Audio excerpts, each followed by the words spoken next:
habeen wanaagsan kuna soo dhawaada telefishinka BBC Somali qodobada wararkeena caawa ugu waaweyn waxa kamid ah xaalad degdeg ah ayaa looga dhawaaqay dalka Itoobiya maalin kadib markii uu iscasilay ra'iisul wasaaraha dalka maxay tahay saameynta ay ku leedahay amniga Itoobiya iyo kan geeska Afrika hay'adaha gargaarka ayaa sheegay in xaalad bani aadanimo ee Jamhuuriyadda Dimuqraadiga Congo ay ka sii darayso laga soo bilaabo garaadka macmalka ah tartanka robodyada barafka ku dul orda dhammaan waxyaabahaas iyo kuwa kale waxaan idinkugu haynaa barnaamijkeena tiknoolajiyada ee Click waxaan ku bilaabanaynaa magaalada Addis Ababa halkaasi oo goor dhaweyd looga dhawaaqay dalka in la geliyay xaalad degdeg ah maalin kadib markii ra'iisul wasaaraha Itoobiya Haile Mariam Desalegn uu iscasilay si aan la filayn dhanka kale xisbiga talada haya ayaa la rajaynayaa in ay soo magacaabaan ra'iisul wasaare ku sima ah si baarlamaanka uu ansixiyo dastuurku wuxuu dhigayaa in xukunka uu sii hayo ra'iisul wasaare ku xigeenka labada qof ee hadda ugu cadcad mas'uuliyiinta la rabo inay bedelaan Mr Desalegn waa wasiirka arrimaha dibadda iyo ku xigeenka ra'iisul wasaaraha haddaba maxay tahay sababta keentay iscasilaadda ra'iisul wasaaraha maxay saameyn ay ku leedahay su'aalahaasi waxaan weydiinay Xasan Cabdi Xayle oo ka faalooda arrimaha siyaasadda gobolka عثمان هرت السبب كانت عجل كان دقدقة أو أنا فيلين لما أوجا ما أصار شخصيا جوستي مثلا والوجود تري دول قيمة هي ذا كلام هذا أي كرة تري لكن أرنت مثلا لأوجيها إني سبب أطهي عجلك وحياة مثلا الأكسونيا إن إثيوبيا وضع جيد أصلا ونفسين kacdoon fara badan oo meelaha qaar ka yimid gaar ahaan qowmiyad ku dhaqan midood gaar ahaan dadka oromada ah oo ugu ballaaran Itoobiya in ayagu ay ilaa waqti dheer aysan yani ku qanacsaneen xukunka Itoobiya tirsanayeen dhibaatooyin badan in loo geeyay mucaarad badan oo xoog badan misan ay xabsiyada ku jiraan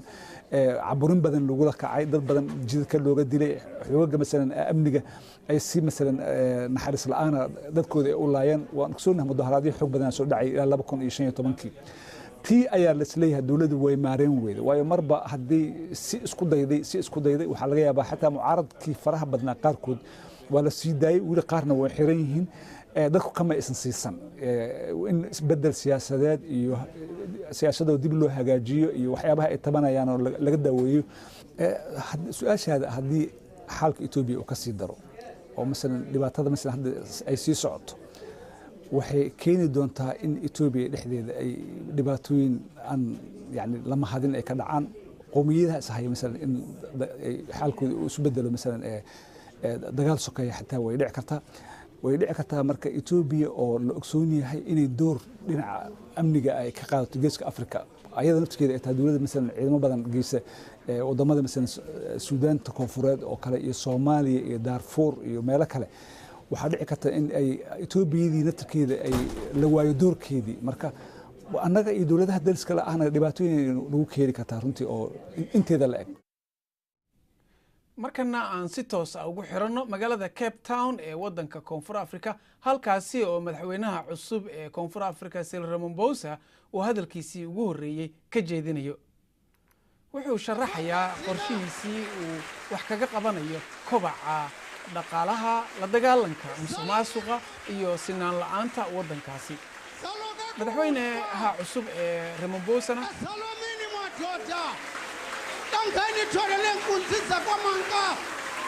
waxaa halkaasi isugu yimid dad badan oo hadalkiisa dhagaysan doona iyadoo si toos ah telefishinka BBC da uga daawan doontaan sidoo kale bogeennana waad kala socon kartaan wixii uu halkaasi uu ka sheego madaxweynaha cusub oo la wareegay kadib markii uu madaxweyne Zuma xukunka ka degay ninkan oo ahaa ninkii ugu cadcad raggii markaasi xisbiga ANC hogaaminayay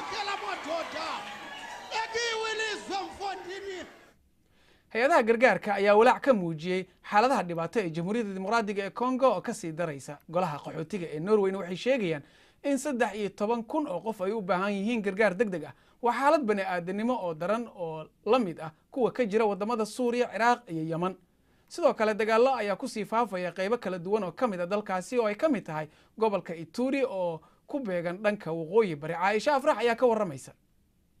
dagaalada qoloqolada ah ee u dhaxeeya bulshooyinka jamhuuriyadda dimuqraadiga ee Congo ayaa u burburinaya dalkaasi tuulo dhalinyaro hubaysan ayaa argagax gelinaya dadweynaha ku dhaqan tuulooyinkaas guud ahaan gobolkan Ituri waa uu go'doonsan yahay waa ayna sii adkaanaysaa in la galo gudihiisa dadku waxa ay ku qasbanaayeen inay si degdeg ah ku aasaan meydadka inta aysan ka qaxin tuulooyinkan sidoo kale guryo badan iyo goobo ganacsi oo ku yaalay tuulada Chuki ayaa dhulka lala simay 2,000 oo qof oo u dhashay beesha Hema ayaa ku noolaa halkan balse waa ay ka ordeen guryahoodii kadib weerarada joogtada ah ee kaga yimid tuulada dariskooda ah ee Landu weeraradan sababay waxyeelada ayaa ka dhashay dhul ay isku haysteen labada tuulo Maria Lotsov gurigeedii waxaa la soo weeraray subaxnimadii reerkayga kulligood waxay ku jireen guriga markii aan xabadaha maqalnay waana ka cararnay guryaheennii 26 jirkan lagu magacaabo Jacques Dinu ayaa geedaha dhexdooda ka arkayay hooyadii iyo 5 xubnood oo reerkiisa ah oo baangad lagu dilayo guryaheeni waa la gubay reerahani dadkan ayaa dilay sidaan uga hadli karnaa xiriir wanaagsan iyo iscafin dhex marta annaga iyo dadkan gebi ahaanba wax ku saabsan jacayl kama hadli karno ciidamada qaramada midoobay ayaa howlgalla dagaalada ay ku yareynayaan ka bilaabay magaalada Bulukwa balse dadka ku nool gobolka ayaa badankood lagu qasbay inay u guuraan meel nabdoon isbeddelkan ku yaala magaalada Bunia ayaa u noqday hooy qaxooti gaaraya kumanaan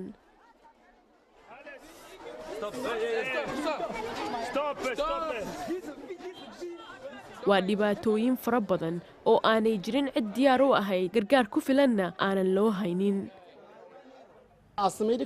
maadaama aan hay-ad caafimaad oo caalami ah nahay waxaan gacan ka geysanaa xagga gargaarka caafimaadka balse maadaama aysan jirin dad gacan ka geysta baahiyaha kale sida raashinka iyo biyosiinta dadka dhibaataysan anaga ayaa wax walba la tacaalayno sidaa darteed ayaan ugu baahannahay hay-adaha kale ee gargaarka inay iyaguna isxilqaamaan dadkii qaxay ayaa iyaguna la kulmay dhibaatooyin cusub nolosha dalkan sii burburaya ayaa ku sii adkaanaysa dadkiisa dhibaatooyinka waddankan ayaa la iska hilmaamaa dadkuna ma haystaan gargaar ku filan baahidooda faahfaahin ku saabsan warbixinada BBC-da iyo khudbada madaxweynaha cusub ee Koonfur Afrika Cyril Ramaphosa waxaad toos ugala socon kartaan bogga bbcsomali.com adigoo mobilkaaga ka gelaya bal markan aynu eegno qodobo kale oo ku jira wararka maanta Washington ayaa ballan qaaday inay kala shaqaynayso Ankara dagaalka Suuriya kadib booqashadii xogayaha arrimaha dibadda Mareykanka Rex Tillerson ayaa ballan qaaday in taageerada Mareykanka ee dagaalyahanada Kurdiyiinta ee waqooyiga Suuriya ay xadeysnaan doonto wuxuu sidoo kale uu ku baaqay in la xakameeyo weerarka Turkiga uu ku qaadayo Kurdiyiinta gobolka Afrin agabka guriga sida shaambada iyo waxyaabaha kale lagu nadiifiyo iyo kuwa lagu carfiyo ayaa sababa wasaqowga hawada si la mid ah gawaarida sidaasna waxaa lagu sheegay cilmi baaris cusub saynis yahanada baaraya wasaqowga hawada ee Los Angeles ayaa ogaaday in kiimikada awoodda badan ee la isticmaalo loona isticmaalo alaabaha guryaha ay ka dhigan tahay kala bar wasaqowga hawada 10,000 oo dumar ah oo u dhashay Hindiya iyo Shiinaha ayay suuragal tahay in ay waayaan xuquuqda Mareykanka ay uga shaqaystaan iyadoo madaxweyne Trump uu noqday in uu u muuqdo inuu bedeli doono sharci uu Obama saxiixay sanadkii 2015 dowladda Mareykanka ayaa dadka xirfadaha sare la siisay xuquuq ay dalka kaga shaqaystaan inta badan shaqaalaha ajaanibta waxay ka soo jeedaan Hindiya iyo Shiinaha raggana waxay inta badan haystaan fiiso Faadimo Macalin Abuukar ayaana inoo faahfaahinaysa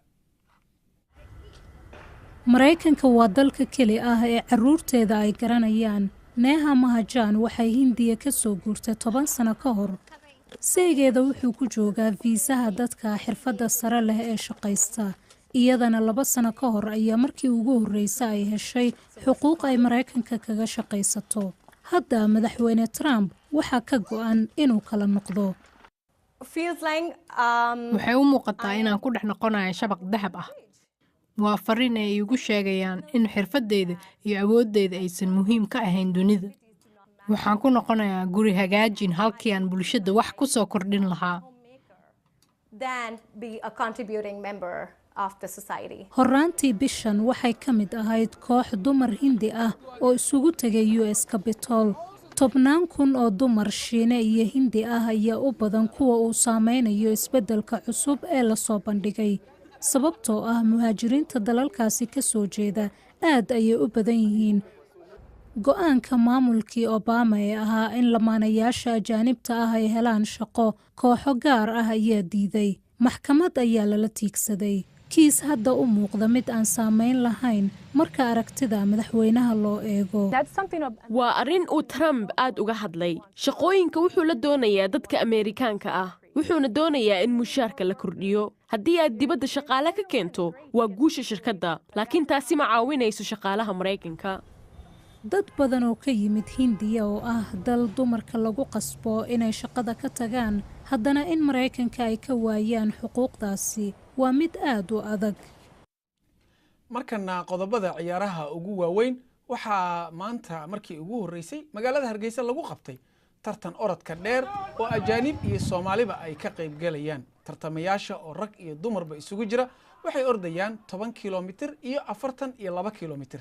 ujeedka tartanka ayaa ah in dhalinyarada lagu dhiirigeliyo isboortiga orodka 42 kilomitir waxaa ku guuleystay David Hella halka 10 kilomitirna uu ku guuleystay Saciid Farxaan Cumar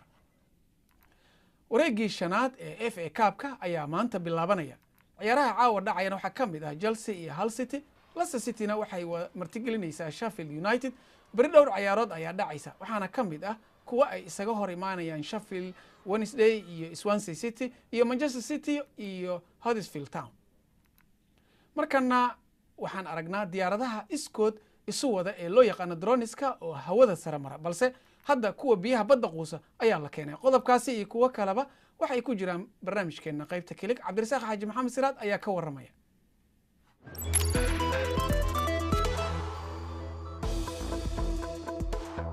shiinaha kuwa dhaqda doofaarka ayaa waxay isticmaalayaan hab baadhitaan oo aan caadi ahayn si ay u helaan hilibka doofaarka waxay samaynayaan waxay ku gartaan qiyaasta caafimaadka xoolaha iyo dabeecaddooda taasu markaa waxay ka caawinaysaa beeralayda wakhtiga ay doonayaan talaal gaara inay siiyaan kuwa soo jeediya oo la yidhaahdo Alibaba waxa ay doonayaan inay hore u marayaan kartida beeraha geerida xooluhuna yaraato ma aha oo keliya dayuuradaha droniska aan cidi wadani inay ku koobnaadaan hawada sare injineerada jaamacadda waqooyiga Carolina ayaa waxa ay soo saareen drones shaqooyin badan qabta hawada intay duulaan dabeeda biyaha hoostooda mari kara kooxdaas oo la baxay Eagle Ray waxa ay sheegeen inay kordhinayaan wakhtiga baytarigu uu shaqaynayo oo markay biyaha dul yimaadaan ugaadha dhulka iyo biyaha hoostoodaba inay raaci karaan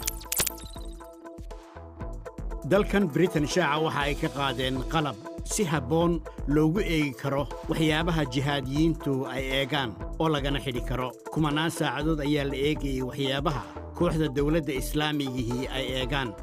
qalabkan markaa waxa uu eegayaa wixii cay ah muujinaya markaa in tallaabo laga qaadi karana sharikaddu waxa ay sheegtay 94% inay ku guulaysteen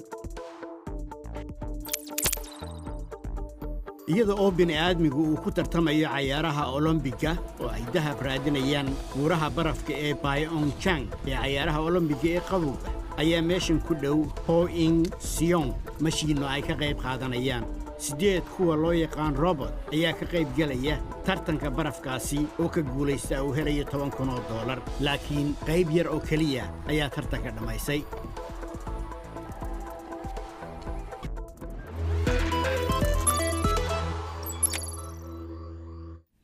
markana magaalada Cape Town waxaa toos khudbad uga jeedinaya madaxweynaha cusub ee Koonfur Afrika Ramaphosa oo si toos u hadlaya 18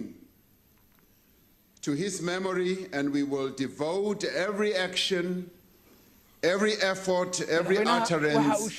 to the realization of his vision of a democratic intaas ayaan kusoo gabagabaynaynaa nabad gelyo